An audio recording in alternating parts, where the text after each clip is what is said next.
पण आम्ही सेना भवनमध्ये प्लॅन केला आणि मग आमच्या तुकड्या निघाल्या असं काही झालं. मैं तो मानता हूँ ये भाजपा की चाल है। आहिस्ते आहिस्ते वो हिंदू हृदय साम्राज्य का भी महत्व वो लोगों के मन से निकालना चाहते हैं। बीजेपी नेता और महाराष्ट्र सरकार के कैबिनेट मंत्री चंद्रकांत पाटिल के एक बयान से महाराष्ट्र में सियासी संग्राम छिड़ गया है। दरअसल चंद्रकांत पाटिल ने अपने एक बयान में कहा है कि साल 1992 में बाबरी मस्जिद का ढांचा गिराने में न तो शिवसैनिक थे और न ही बाला साहेब ठाकरे। बाबरी मस्जिद ही 550 वर्षाचा जो बाबरी मस्जिद बांधण्याचा संघर्षाचा इतिहास आहे, त्या संघर्षाच्या इतिहासामध्ये सर्व ही मस्जिद पडली पाहिजे हे आमच्या रामाचं जन्मस्थान आहे असं मानणाऱ्या हिंदूंनी ती पाडली.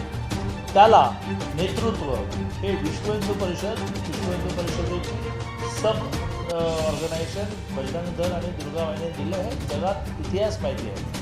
आता त्याच्या अंतर्गत शिवसेनेचे कार्यकर्ते होते की नाही होतेच, कारण ते हिंदुत्ववादी होते आहेत असं काय जे म्हणायचं म्हणून त्यामुळे ते होते.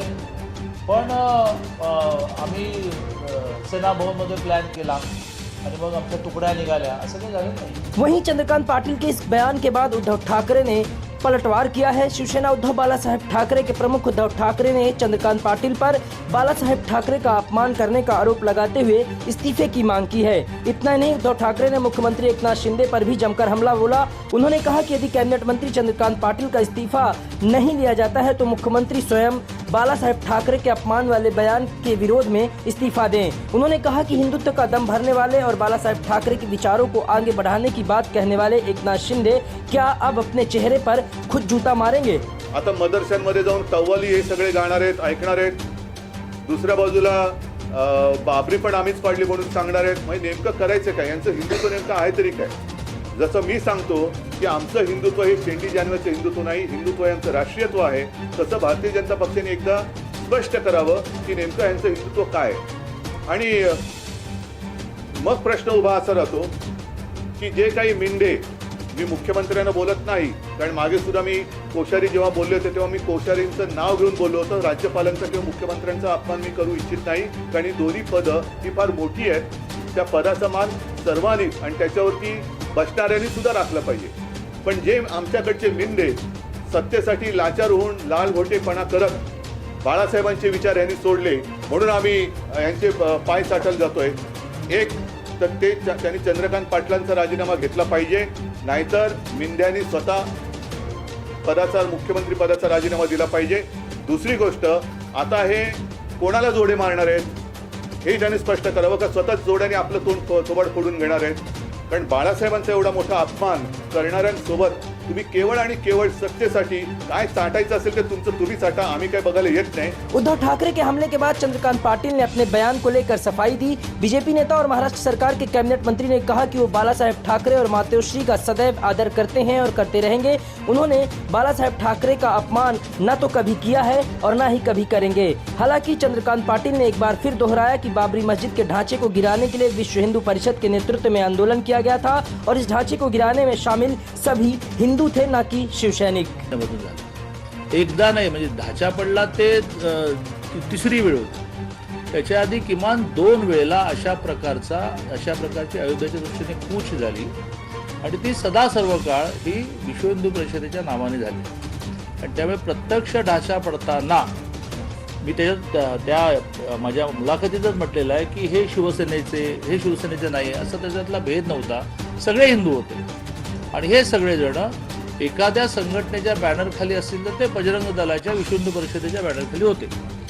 आणि त्यामुळे शिवसेनेचा अयोध्या ढाचा पाडण्याचा संबंध नव्हता. याच्यामध्ये शिवसैनिक नव्हते का, तर सतीश प्रधानांपासून अनेक मंडळी होती. स्वर्गीय आनंद दिघेंनी अयोध्या मंदिर होण्यासाठी सोन्याची वीट पाठवली होती. स्वर्गीय बाळासाहेब ठाकरेंनी याच्यातला जो ओनस आहे की हो ही शिवसैनिकाने पाडली, तो ओनस घेतलाच होता. मुद्दा चाललाय की प्रत्यक्ष ढाचा पडताना शिवसैनिक होते का, तर ते शिवसैनिक नॉन शिवसैनिक असे कोणी नव्हते. ती प्रामुख्याने हिंदूंनी पाडली आणि नेतृत्व असेल तर ते विश्व हिंदू परिषद होतं. हा माझा म्हणण्याचा मुद्दा होता की ज्याच्यामध्ये चुकून सुद्धा हिंदू हृदय सम्राट स्वर्गीय बाळासाहेब ठाकरेंच्याबद्दल अनादर व्यक्त करण्याचा मुद्दा नाही. महाराष्ट्र विधानसभा और लोकसभा के चुनाव जैसे जैसे नजदीक आ रहे हैं वैसे वैसे सत्ता पक्ष और विपक्ष में शय और मात का खेल शुरू हो चुका है. हालांकि चंद्रकांत पाटिल के बयान पर उद्धव गुट के नेताओं ने कहा है कि बाबरी मस्जिद के 32 साल बाद बीजेपी के नेता बेवजह की बयानबाजी क्यों कर रहे हैं. विपक्षी नेताओं ने कहा कि बीजेपी दो समुदायों के बीच दूरी बढ़ाने और नफरत फैलाने की राजनीति करती है और इसी एजेंडे के तहत बीजेपी के नेता ने यह बयान दिया है. इसके अलावा उद्धव ठाकरे ने कहा कि बाला साहेब ठाकरे के महत्व को कम करने के लिए बीजेपी की यह साजिश है. मैं तो मानता हूँ ये भाजपा की चाल है. आहिस्ते आहिस्ते वो हिंदू हृदय सम्राट जी का भी महत्व वो लोगों के मन से निकालना चाहते हैं. जैसे आहिस्ते आहिस्ते एक लोग वो एक तो मैंने कहा ना, जिनके पास कोई कर्तृत्व नहीं होता है उनको चोरी की जरूरत पड़ती है. इनके पास कोई नेता नहीं है, ऐसे एक भी नेता नहीं है कि आज़ादी के संग्राम में उन्होंने हिस्सा लिया था. एक भी नहीं है. सब लोगों के जितने सारे आदर्श है वो चोरी कर रहे हो. एक बात तो तय है कि आने वाले समय में महाराष्ट्र की सियासत में इस मुद्दे पर जमकर घमासान देखने को मिलेगा. लेकिन जिस तरह से बीजेपी ने चंद्रकांत पाटिल के बयान से कन्नी काटी है और उनका व्यक्तिगत बयान बताकर पल्ला झाड़ लिया है, इससे शिवसेना शिंदे गुट के साथ टकराव से बचने के तौर पर देखा जा रहा है. Bureau report, IN24 news.